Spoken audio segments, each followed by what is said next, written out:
Hey, everybody, welcome to Exit Stage Left. I am your host, Neethi Bali, and we are broadcasting live from the Food Church here in North Carolina. We are a people at peace, and we have declared peace to all nations around the world. This is not a marketing or a promotional channel. We are shining a light on knowledge that is being hidden from you.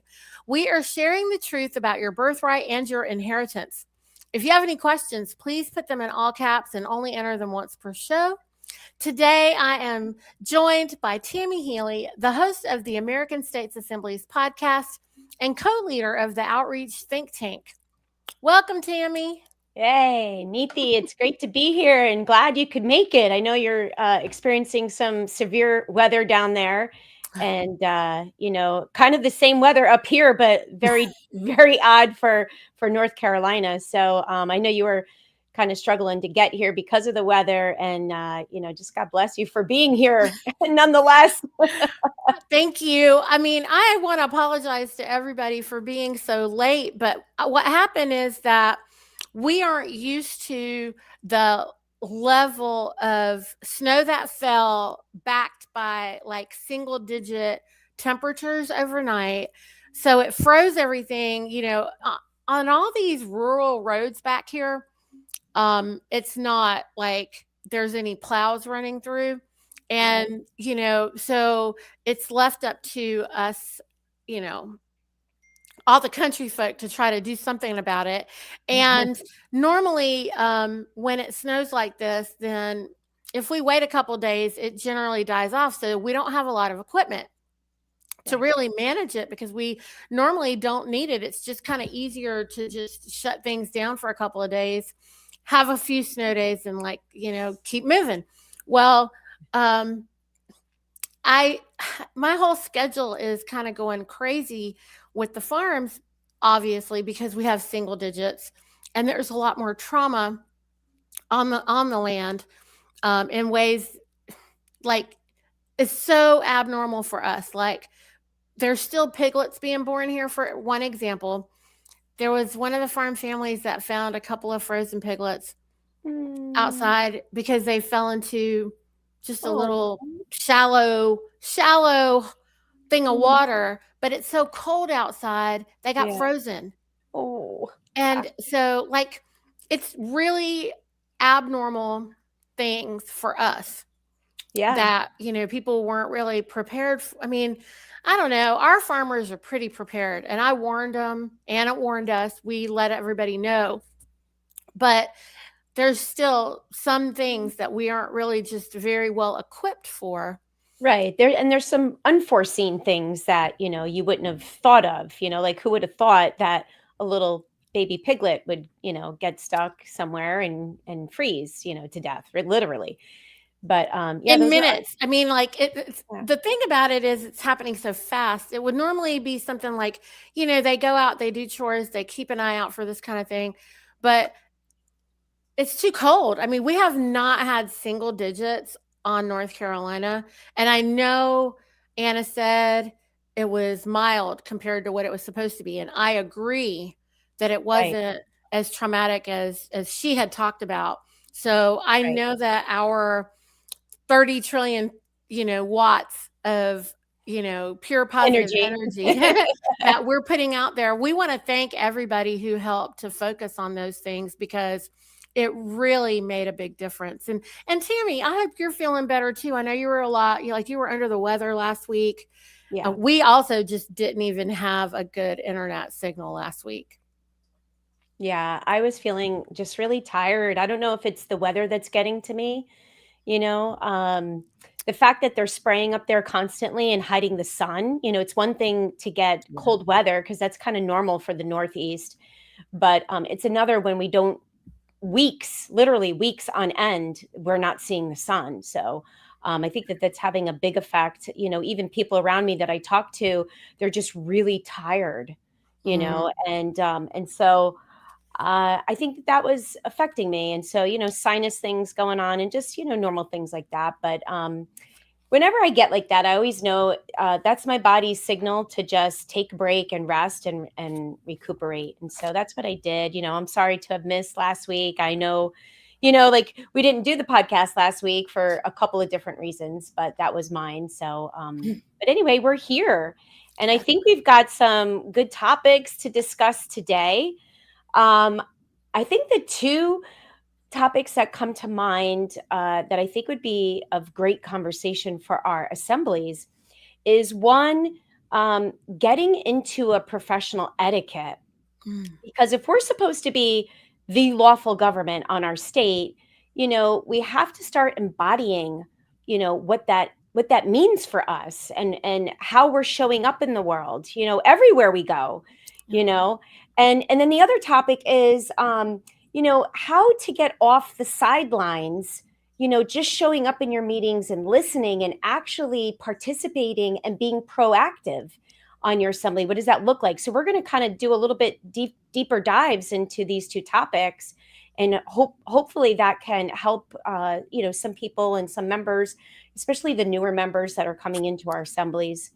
But some key aspects of professional etiquette, or even your speech, right? Like the words that you choose to use, because that's a big one. And I know we touched on this a little bit in previous episodes. But, we want to make sure that we're speaking clearly because we want to get our points across. And, we want to leave out the jargon. Use simple language so that your message can be conveyed and heard. Be concise and to the point. We don't need all these extra details in a lot of this stuff. We just, need to sometimes just get to the point of the matter. What do you think about that first aspect of our speech and how we talk and communicate with each other in that way? I agree. I think also just relaxing. There's a lot of folks that have a lot of anxiety about just speaking their mind. Right. And I feel like the orthodoxy has really done a number on all the living men in we obviously know that they've suppressed our intellect. They have really, we're under constant threat with poisoning of the mind, the air, the food, all the, and we can do many things to mitigate for that. And we've talked about that. We could probably do a show every week about just how to do mitigation. But I think that, in addition to trying to do the very many things, being aware of this and just actually knowing it, and I think one of the things that we have to do is be honest with ourselves about how much we allow ourselves to be exposed to some of this stuff. And then instead of getting down in the dumps about it, and really feeling overwhelmed, if we can just try to do one thing to, and start a new habit, because, and also I think the number one thing should be to change your thoughts. That's a good one. That's a really good one, because what you think is not only what's in your mind, but it's going to come out in your facial expressions, your body language, and then what you say. Right. And honestly, one of the biggest points that one of the other members on our assembly made to me is that, yes, Neethi, we can't physically make a quantum leap, but she said, I feel that it's more of a mental thing. And she's right, that you can make a quantum leap mentally before you can try to do something physically. And so if everyone would take some time, and really it's about 15 minutes in the morning, first thing when you get up, before you look at a phone or you do anything like that. Don't let anything else put any information in your head. If you just wake up so that you can be alone for 15 minutes. And I encourage everyone always to take a step outside, even in this icy cold Arctic, whatever is going on. Every morning I take a step outside and just put my eyes to the sky The goal is to be there for 15 minutes. But if you can just even be there for one entire minute, or 30 seconds, let yourself get focused in on the sky, whether it's cloudy, rainy, whatever it is. If you can't go all the way out, like a lot of times I'll just stand on my porch. But the bigger deal is to connect my feet, because you're still discharging all that negative energy just on the concrete if you touch it with your flat feet, or if you like, I have some leather shoes, like leather bottoms, and there's nothing. It's just one little piece of leather between me and the ground. Okay. Yeah, like a moccasin. It's like a moccasin. It's a house moccasin, actually. And so I can just step outside with those little moccasin slippers. I can stand there, and it's going to be cold or hot or uncomfortable or whatever it is. Right. But like, I think anybody can do that for a minute, and if you just, or even if it's 30 seconds, like whatever it is, if you can do it for 30 seconds to a minute and literally put your eyes to the sky, doesn't matter what the weather is. Okay.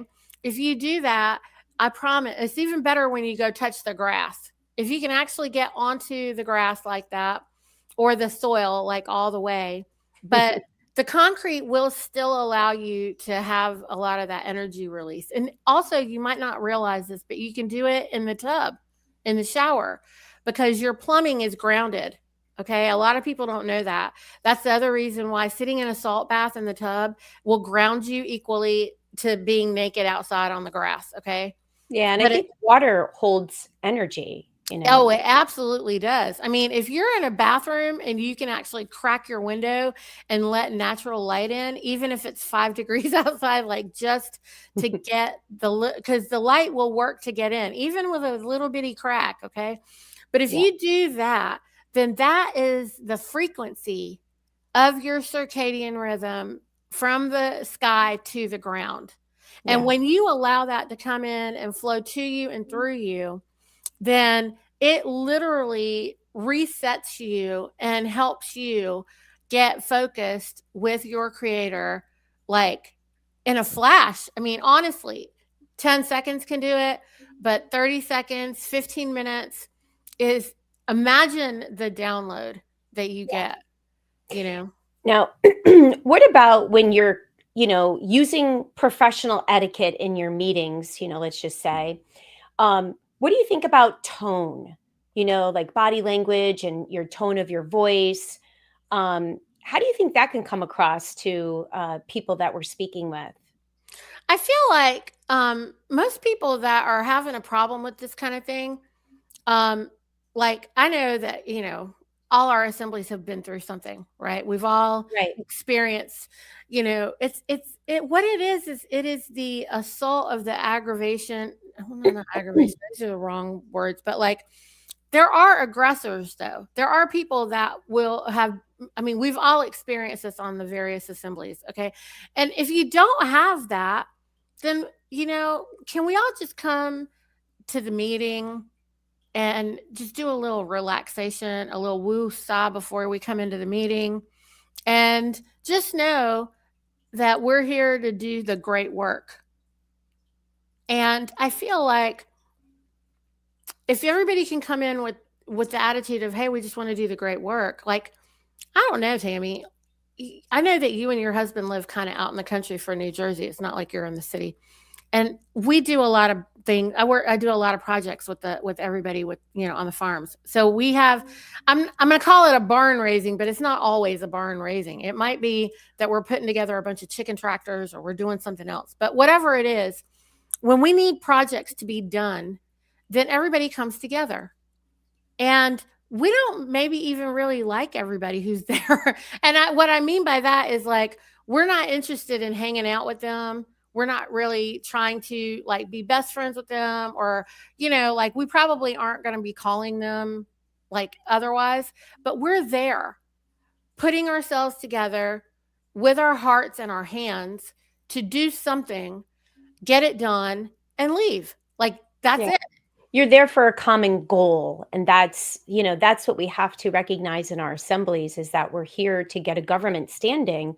Mm-hmm. And so, I think when we're getting back to, professional etiquette and professional manners, uh, Mm, you know, that's kind of like a respect for your fellow man and woman, right? And the kind of language that you choose, the words that you choose, and the tone in which you say it, all of those things are either showing respect for your fellow man or they're disrespecting your fellow man or woman. And so, these are all things that we can control ourselves and just, think about it when we're having a discussion, or, maybe there's a disagreement. I know for me, sometimes if I know that I'm, like if I'm tired or cranky, I know that that's not a time for me to speak up because, I kind of I don't have a filter, where and so I know my limitations. And so I usually tend to yield back or stay more quiet in those times. mhm. And kind of join back in the party when I'm at my best again, so Yeah. but those are I those are mean, all things I think for self-awareness, mhm, and like being self-aware of how you are coming across to people, and how people are perceiving you based on either your body language, the words you choose, your facial expressions, the tone in your voice. All of these things are part of our communication. mhm. I think And that also it's just a piece of that, though, Tammy, just piggybacking on what you're saying right there. Why is it that people behave like they're not at work? right. Or just in public. Like, I don't really get it. I think that maybe because they're in their pajamas at home. Maybe, I mean, I'm not sure, like our meetings are after work, I get it, like you're home and Well, and the so other thing, though, not to cut you off, Neethi, but this is kind of, I think, something that we have to grasp and wrap our heads around, because, um, and I'm trying to remember who I was listening to recently that kind of explained this. I want to say it was Hudson Roberts. I've just been reviewing some of his videos. He's a new podcaster, by the way, and so if anybody wants to watch his stuff, you could go to The Living Man. It's a great podcast. He's a young man, in his 20s, I believe. I did interview him on the American States Assemblies. He's with the Idaho Assembly. He serves as one of their coordinators. But he was explaining this so beautifully, is that truth is truth. And so the way that you're showing up in the world is really just who you are. And it's not about being on your best behavior, it's showing up as your authentic, genuine self, and being true to who you are. And the interesting thing is that if people are not showing up in their best manner, then clearly you can see that there's some kind of an internal conflict going on, either inside their hearts or in their minds, and that really needs to be worked out, because there is a respectable way to be able to debate, and we should be able to debate ideas. That's another thing that um, is a part of this professional, how are we showing up in a professional manner? Is that we're there not to just yes everybody to death and be agreeable, right? We're there to give our input and how we view things. But there is a way to do it. We don't have to belittle somebody else or put somebody else down in order to get our point across, and we could just state our point as a matter of factly. And I think our founders were, just great examples of how to debate in these ways. And I also think that even if they did get into heated debates and maybe they offended each other, they never really took it personally, I don't think. I think they just kind of got back to business as usual, instead of harping on something. It's like they allowed things to just roll off their shoulders and not take it personally. And mm, so, I these don't know. You know that they used to box things out too. So, yeah. like, the way the guys are is, when men get together and they have an opposing viewpoint, a lot of times those guys were young. And so, they will box something out. But the bigger deal is if you have a disagreement, I mean, we've had disagreements with several people on our assembly, and also we still love each other and forget about it the next day, like, because because look at what's going on here. Like, if we're trying to free all men from bondage, then what are you doing? You're talking about everybody. Well, we don't all know each other. We all come together perfect strangers with various walks of life, nothing in common. And we're also not trying to leave anyone out, which means there's definitely going to be many people that come on board that you're not going to jive with. But who isn't interested in freeing all men? Oh, apparently somebody. Okay. Also, there's many people who just think Anna is crazy and that we're just worshiping this old lady. So there's a lot of things. Like, I mean, I've literally feel like I've heard it all. Like, yes, I agree. I agree. Are you just worshiping this old lady? Like, what is going on? I can't even. Well, you're trading one, leader that you worship for just another. And it's like, no, that's not what this is about here. Right. And people say things like, why are you making your life so hard unnecessarily when, they're all crazy people. They're all crazy. We don't like none of the leaders, so why are you picking another one? So you hear all this stuff. And so, well, and the one thing, just to defend our position here is that Anna never claims that she's the leader. What she's claimed is that she's the fiduciary. There's two differences to that, right? Oh, it's very big. She never claims anything except here is information and you should go research it. Right. And she's there to protect our, to get back our assets. Right. And so she's leading the way and blazing the trail for that to happen. And it's not a surprise that there's a lot of resistance with that. And there's a lot of confusion, and sometimes it's hard to decipher if some of the people that are out there putting certain information, if they're doing it out of ignorance or if they're doing it out of, spite in order to, kind of sabotage our efforts, because they don't 100%. want, yeah. so, and in either case, either they're ignorant or they're, doing something spitefully. In either case, you're still going to, respond in the same way, Right. Because we have to have the attitude of, look, friends, we're not seeking your agreement, and everybody has to. This is what we have to offer. If it resonates with you, but I mean, we have to really come with the attitude of, hey, we're here to honor your free will choice. We're not here to talk you in or out of anything.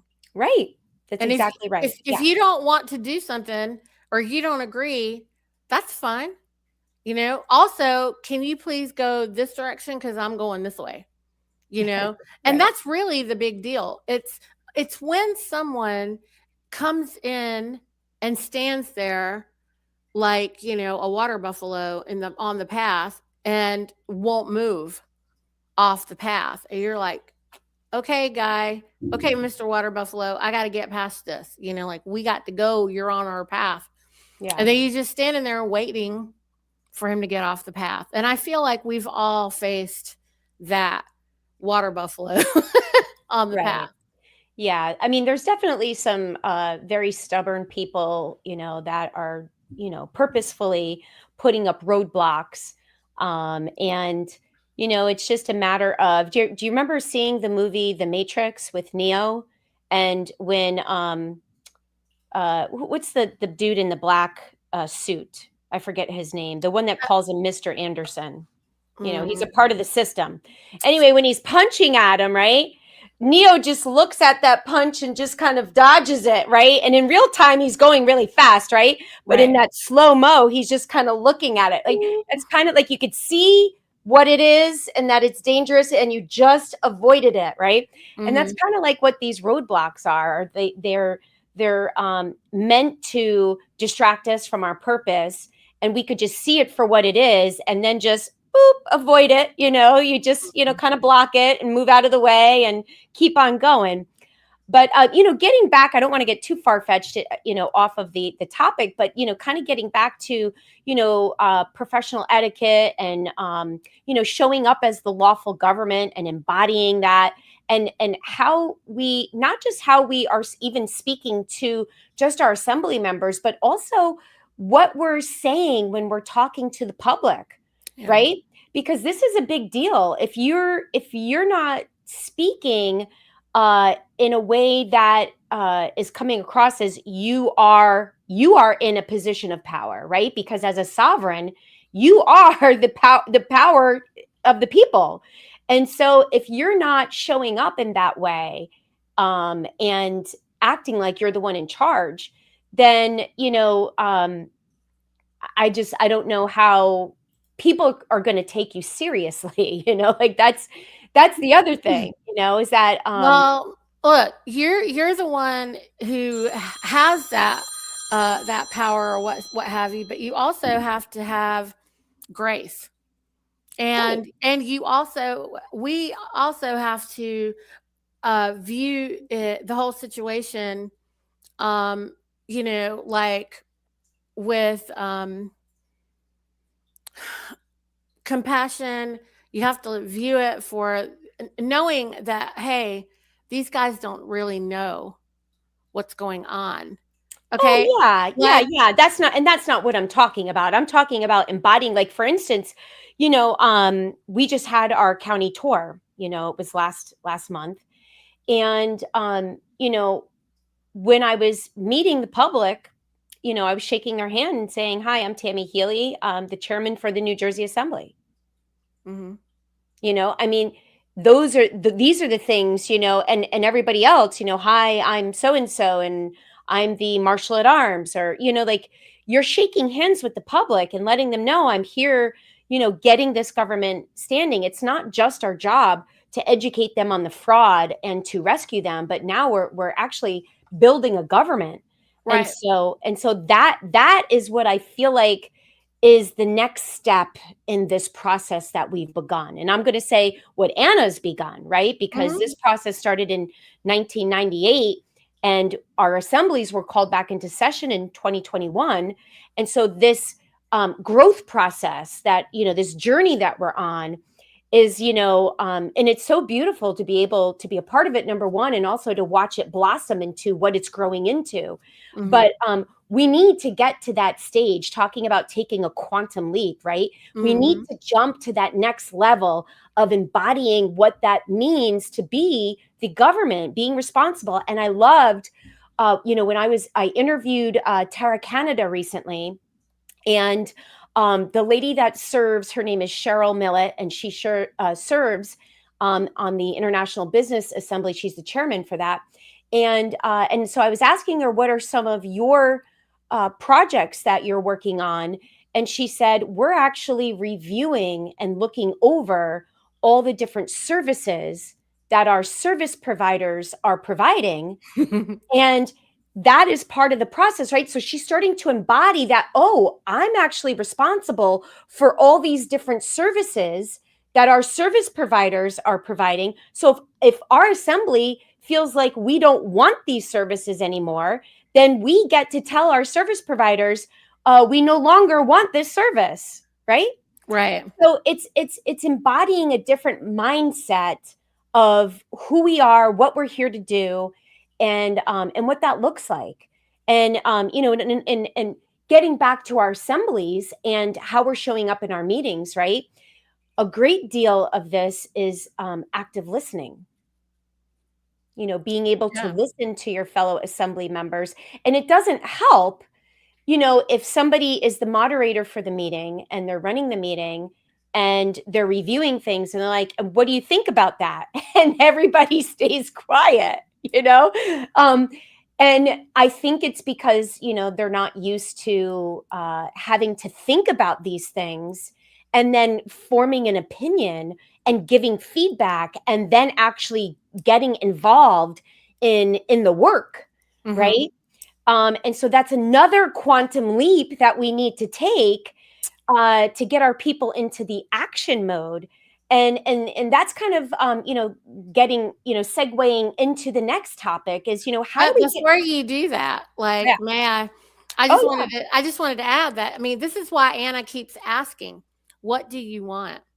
What do you want?" Like, you don't like going back to where you said, when you're talking to the people out on the tour, and people say whatever they're observing, and they're like, you just want to not do this government so that you can do that government, or you don't want this guy so you can go that way, or whatever. And Anna says, actually, we get to decide if we want any of that at all, because we can actually go a completely different direction, and we have the ability to move forward in the one law, and just only go with that. We don't have to make it be any other kind of way. But of course, there will be this time of duality Yeah. as everybody is making these decisions of, hey, and it really does come back to, we have an opportunity right now to choose again. Do we want man as our king, or do we want God as our king? And Right. so it's really important for people to think about it in that regard. We've had a lot of these conversations here, and we don't want man as our king. And No. so if we don't, then what does that look like? How would it feel? What how like, so that requires a lot of people to be responsible for things who aren't currently responsible for anything. And most people don't really comprehend how irresponsible they are. Right, right. And that's a very interesting point of view or perspective, is that we've all been living a life of irresponsibility. Right. I mean, people don't really get that, okay, if you just paying for insurance, and the way they sell it to you is, in case this happens, which really means in case you aren't doing whatever, this is a CYA that you can pay for. And you can always seem to buy your way out of this stuff. Except when you really cause harm, now what?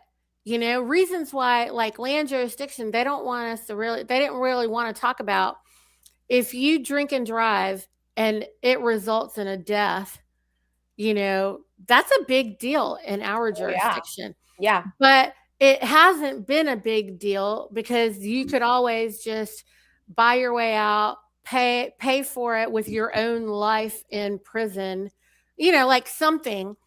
But is that really free? Is that actually responsible? Is it a solution? I mean, there's a lot to consider just in the prison system alone, just in the education system. Like when you start talking about the services, when you start breaking them down and you start realizing how irresponsible it is to let other people raise your progeny, for example. Like, it's one thing for them to go to a program and learn for a little while, but I'm talking about 8 hours a day, 5 days a week. Come on, that's too much. Like, it's not required, if they just go for a little while. But the difference is what? Well, they have to do that because I have to go there, you know? Right. And Right. so this is Yeah. going to be a brand new world. It's a really lot to think about. And it's not just about, my kids like to go hang out with their friends, my kids like to go in this atmosphere, whatever, whatever. But it's the fact that currently it is a mandatory thing for so many hours for all, and when you put so many kids together, so many families together, like we're talking about thousands of them, they all have a different purview, but they haven't had any involvement in what it is that their babies are being focused upon. And so I think it's going to be a time of, like, a rebirth of smaller organizations, more deliberate and intentional, situations. And I think a lot more diverse opportunities and varieties of things that we would be able to offer our progeny, so that they might be gone for 8 hours, but they're not in the one spot. Maybe they go to several different places and get some uh, tapestry of experiences in that day or that week or whatever. So I mean, that's just one example, but yeah, like unbinding just education, prison system, or, even the first responders. How is that going to look? What is it that we're going to need? And how many people are going to be required to be more responsible? Like, why are we watching commercials, or why are we watching news broadcasts of kids who are eating Tide Pods? And also, if we don't have Tide Pods, then you don't have to wonder about the Tide Pods, because if you use natural detergents, they can't get poisoned at home. Yeah. How Well, about it's the that? same thing with the Similac, right? Like the baby, baby food. Hmm. There's just so much that we could dive into, but I kind of want to get back to, what does it look like to become proactive? We're talking about becoming responsible now, right? Hmm. And so, proactivity involves taking the initiative and anticipating, the future needs and challenges. And I Right. think that that's the level of thinking that we have to get to, and it was refreshing to hear Cheryl discuss, that they're looking at these services, right? Because they're probably going to start analyzing them, and that's the other thing, right? Like if let's just say you're looking at like a, I don't know, your fire department in your town, and you're reviewing it and seeing, what's working. You'd have to talk with the firemen, right? You'd have to see what's working, what's not working, what do you need, and start talking to them and getting to know the business and the process, and then figuring out a game plan. So yeah, it's becoming the responsible party, but getting back to just something as simple as in our assembly meetings, you know um you have to start reflecting on your current position and your contributions, right? Identify the areas, um, where you can take more initiatives, right? That's learning about what your talents are, what are your skill sets, what is your passion, and then start identifying those and how you can contribute to your assembly. And then you have to set clear goals. I feel like this is a big issue in our assemblies because we've got these grand ideas of how what we want, right? First, we're identifying what we want, but now it's how are we going to get what we want? And sometimes that seems very overwhelming for people, and they don't know how to break it down into simple steps, doing one step at a time to eventually reach that goal. So you have to define, specific goals, and make a list of all the steps that are going to require you to reach that goal, and you have to prioritize the things that really truly matter to you, and plan. That's all a part of planning and preparing. So Absolutely. Yeah. I mean, and this is what a lot of our committees are doing, right? They're doing the research, they're having the conversations and thinking about it, but it's really tough, man. I mean, 99% of the people in the out here right now have never, they can't, if you just walk up to anybody on the street and say, "Hey, what do you want in life?" Most of them mhm. can't tell you. No, and I was just having that's an interesting that you said that because I was having a conversation with a fellow mom, and she was saying how she's reaching the time period where she's going to retire soon, Mhm. but she's talking about how she has to work, because that's helping to pay the bills, and the amount of time she spends with work, that if she were to retire, I don't think she would know what to do with herself because she spent so many of her hours working and working and working. And so, these are all things, to consider, when, you know, getting into our assemblies, and having people, when we start asking them, what do you want? Well, if they could actually state what they want, because I don't think they've ever considered really what they truly want, right? Right. But when they can finally identify what it is that they want, now let's start breaking it down into steps of how to get it. Like, how are you going to get that? And I think that that's a struggle in our meetings. Like, when you're talking about, when you're getting together in your committees and you're trying to plan something out, it's getting the wheels turning in everybody's minds about, well, what does that look like? How are we going to do that? And what are the steps?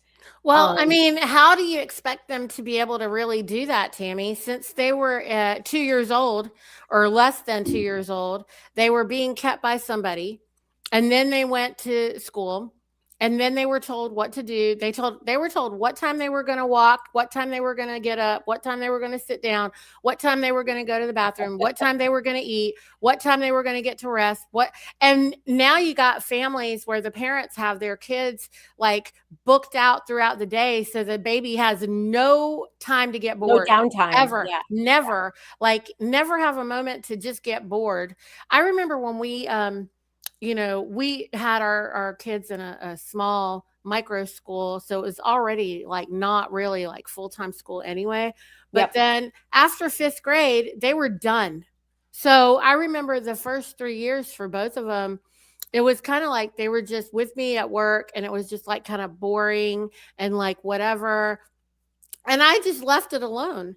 And all of a sudden, they blossomed. Like, you plant a seed into the ground and you feel like, uh-oh, they're just kind of dormant and like nothing's happening really, but something's happening, but nothing really. But what's going on? Are we wasting time or whatever? All of a sudden, they started flourishing. It's like they started popping out of the ground. And all of a sudden, they're like, you find out that they know all the stuff. You're just like, how do you guys know this stuff? And they're like, and they're allowed to use their creative minds and come up with things to do that they enjoy. Right. But the way they come up with this is from inside. It's not like they were sitting on a computer. It's not like they were nobody sitting on a told them. phone. Nobody told them what to do. Nobody told them what to do. It wasn't like it was some outside influence. They literally were like planted for the couple of 3 years, 2 to 3 years. And all of a sudden, because we didn't allow any of the tech, we didn't allow any, I mean, they weren't immersed in that, and they were working with us. All of a sudden they start figuring something out, and now they're like, what about this? And I'm like, do you want to research it? Next thing you know, they dive into something, and now they're able to do that. But when someone has been from school to university or to trade school or to, some program or whatever, or to just a job, and then they go to another job, and then they're only just trying to get the better job, and they're going from job to job. And now it's mostly just surrounded by the money that they're going to make, right? They're advancing, they're advancing and jumping from job to job because they're chasing the money. Because, you need the money to have the prestige and the recognition because of this social pressure, which is also another part of this, what you're talking about. So we have social pressure amongst people in the assembly too. And then they try to use that as a way or an excuse or whatever. And this is a real time, I think, for a lot more. I think we need to be able to put people more into a longer orientation, frankly, and they need to just be able to kind of crystal, like be in a chrysalis, so to speak, for just kind of a little bit of time. Maybe, but I think too that for us on our assembly, it's so beautiful to see because we just had we had our outreach meeting last night and our outreach committee meeting, and so we're going over, what we're going to do for our next county tour and the planning and what we're going to do for the marketing and how we're going to change things up. And it was very interesting because more and more people were, speaking out and giving their ideas and their opinions. And, there was, not necessarily a debate, but like a difference of opinion. And we came to a meeting of the minds, and we were able to work together and come up with a plan of action. And so it's really beautiful to see that, flourishing, and seeing people, kind of stepping into their power, and, really thinking long and hard about things, and trying to come up with solutions to challenges that we face. Absolutely. Yeah. Yeah. And that brings us to, the like a point to making sure that you're engaging with your team, Mm. and doing that, like not just sitting there and, listening in a meeting, because, the moderator in our meetings has a lot of the pressure is on them because they're moderating the meeting. For our General Assembly meetings, we go down all the positions and let everybody give their updates, whatever committee chairs or the martial at arms, the ombudsman, the coordinators. But everybody has an opportunity to speak and give an update. And so, it's kind of nice to hear from everybody instead of the moderator, being the one, doing all the talking. So, it's just beautiful to see people speaking up more, and starting to get those wheels turning in their minds, and using their creativity and their solution, their problem solving skill sets. And so it's really nice, I know, for us to see that. Yeah. Well, I know that we were late coming here today. It was Yeah. me. I take full responsibility. It's okay. And I apologize, but I think this was really good, Tammy. Like, we wanted to get everybody just thinking. The idea is to expand everyone's mind and kind of push people to really elevate and get, on kind of a next level. I'm really excited. Maybe after you guys have done a few of your county tour events, to like start maybe like hearing about your pros and cons. I think it would be good for you to maybe get 3 of them under your belt to see what you learned along the way. And I think that it's wonderful that you are doing them even in the winter, especially up where you're at.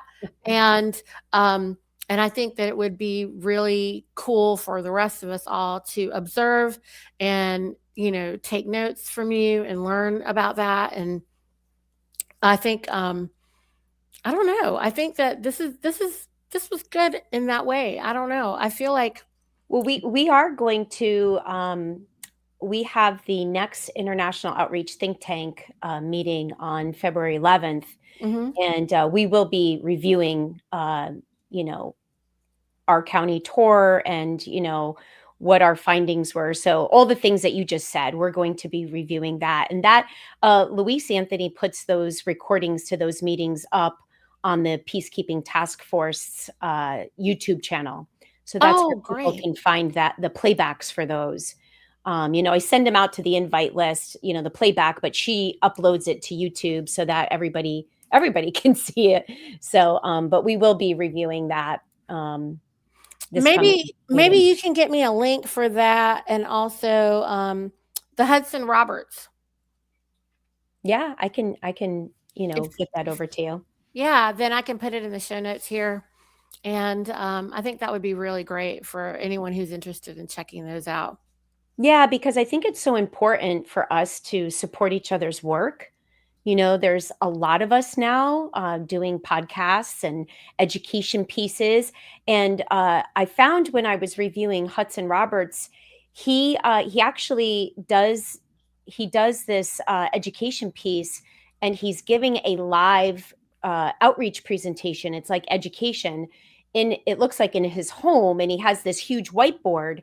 And so it's a different kind of format than, what I offer when I do outreach and education.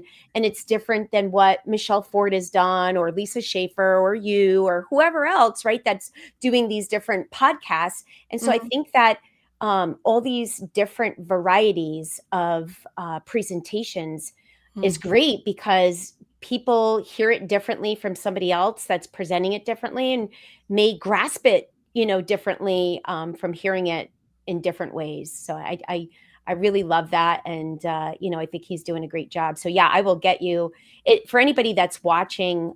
You could just look him up. His YouTube channel is The Living Man. I tried to do that, just so you know. And I was gonna put it up here, and I couldn't find it. So that's why I'm asking you for it. Yeah. And I don't know if it's just being blocked from me or what, but like I tried to I mean, you said The Living Man, right? Yep. Let me see if I could find it and I could share it. Because when I do it, then I get all these things not about that. And it's interesting to me. I don't know why I'm getting a whole bunch of Mexican mannequin shops and all this stuff about mannequins, and it's kind of creepy, actually. Okay, so I'm going to put it in the chat for you. Okay. And you can share it with the audience. Sure. It's just at The Living Man Podcast. So if you go to YouTube, you can, look that up. Okay, cool. I'll put it here for everybody. Yeah, because I was like, I don't know why this isn't working. But I'm sure if someone else is looking for it, they'd have it. I'm going to try to search that real quick too and see if I can just go ahead and put found it. You found it. Yeah. He's got some great stuff in there. And, it's nice to see other people. And I don't know who else. I know that there are some people, I think, on Arizona that does podcasts. I know I've seen, what's his name? He's a chiropractor, Dr. B. Oh, no. I mean, we should share these with each other because I really. Yeah. And I don't remember. I think he usually does it with Diane Kaiser and Dennis on Arizona. I know I've seen a few podcasts with them. I don't know if it's a continuing podcast, but all these different people that are attempting. I know the Terra Australis just started their podcast, and oh gosh, I forget the name of it. I could probably share that as well. And so, there's just, it's beautiful to see everybody sprouting into their own, sharing the information, getting it out there. Yes. And so, we are making some great successes. And, as much as we've had our challenges, I think we also have to relax into the fact that we've come a long way. We've come a long way, baby. I remember when we didn't have any podcasts. Right. And now we have all these things to choose from. And it's wonderful to listen to everyone coming with this information from their various, point of views. And, that's what we need for it to actually get down to the ground and let as many people hear it in all the different ways. Yeah. Until they're able to find someone they can jive with and really fully grasp the gravity of this, because we definitely want the message to reach everyone. So. Yeah. And I think the more that people see that there's all walks of life. I mean, we have a coordinator who's 83 years old. I mean, God love her. God bless her. I mean, I love that lady so much. And I just love the people from all walks of life, like Hudson Roberts. He's in his, when I met him, he was in his early 20s.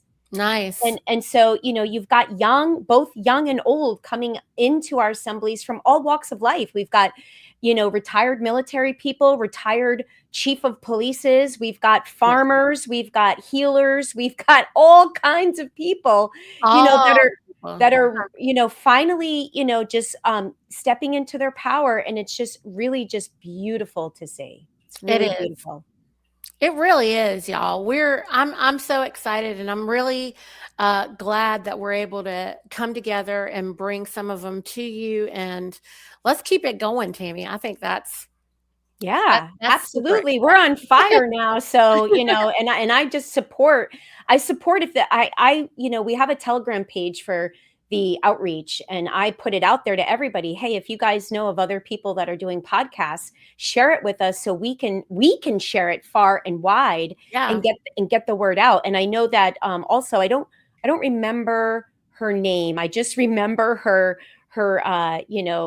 her stage name or whatever you want to call it, but the Sovereign Mama, and she's on TikTok, Oh yeah. and she I think does. she's in Florida. She's on Florida, right? Yeah, she's on Yeah. Florida.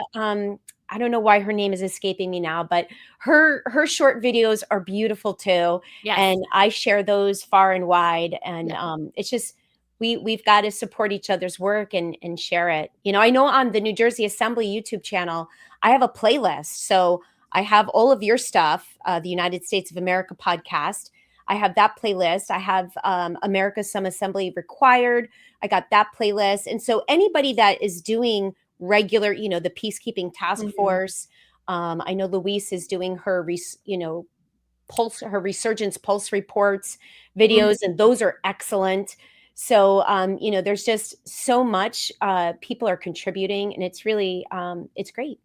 And I encourage more people to, you know, I'd love to see a podcast for every state assembly. That And would be also beautiful. for all the various interests of the people on the assembly, like, you know, how to be an electrician, you Right, know, right. Like how to be trades a and declared American and be an electrician, or just all the trades basically, or whatever, just as an idea for anyone who is out yeah. there who wants to try to do it. Well, and I think speaking of ideas, before we end the podcast, I Mhm. did want to put this out there for people who are viewing this, is that Anna just recently on her Monday night webinar last night, she had a question come in where somebody asked, where can I find a listing for all the American common law lawyers?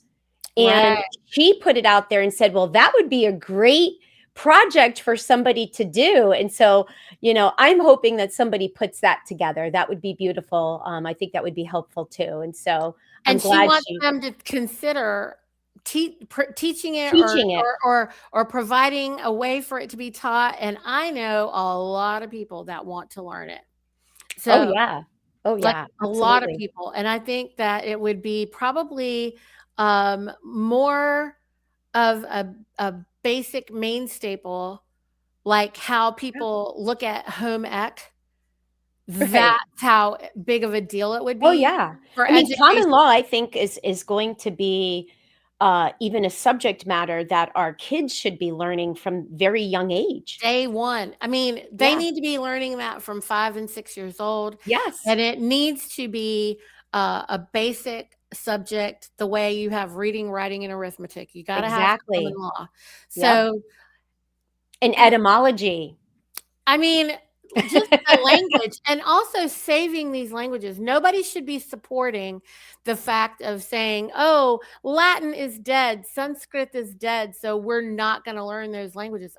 No. These are very powerful frequency languages that we Absolutely. must keep alive. And I Yeah. think that it's really, really important. So anyone out there who can help keep that alive, these Yeah. are all really, these could all be very important channels, multiple varieties of channels, topics that you could just have bazillion podcasts Yeah. on. I think there is somebody that is beginning to put curriculum together for like homeschools and stuff. And I totally support that and love that. You know, I think that's really important and great for people to do if they've got the time and they can do it. I know my son, he took Latin at his homeschool co-op, and he Mm. did that for I don't know 4 or 5 years. So he wasn't a big fan of it, but we did it. Hey, We did it. he's gonna appreciate that one day, and he doesn't even know. He Well, doesn't. the interesting thing when he was a little bit older and we were doing physical science when he was in 8th grade, you know, like, Mhm. 8th grade area, um, all the words that we were learning in science had, Latin root words. So I Sure. was like, and the interesting thing was that when we, like the word terra, Mhm. terra just means earth, right? Right. Soil. And so we were somewhere and we saw an RV and it had terra on it. And he Mm. goes, "Oh, mom, look." He's like, "That means earth." Earth. And so I knew he was getting that Latin language. That's fantastic. Yeah. Well, Okay, everybody. I know we have a hard stop for you, Tammy, and I'm Yes, trying to honor your time. I got to And skedaddle. everybody, I hope you guys have a fantastic week, and we will see you next Tuesday here Yeah. at Exit Stage Left. And hopefully, no more ice storms. We've had 2 weeks. So. All right. Bye, All right. everybody. Bye, Sending everyone. love. Thank you.